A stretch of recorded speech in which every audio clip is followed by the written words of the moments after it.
Hello friends, today I'm going to show you how to make black jamun ice cream. And this is a 2-minute ice cream with just 2 main ingredients. You need condensed milk, fresh cream, jamun puree and vanilla essence.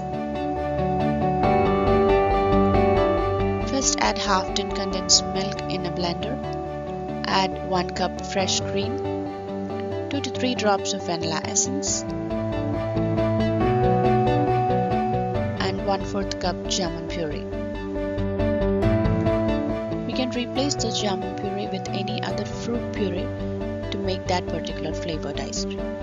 Now pour this mixture into a freezer safe container and freeze it overnight. And that's it, our smooth, creamy, delicious ice cream is ready.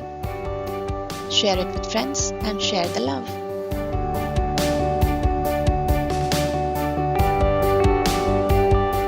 Thanks for watching.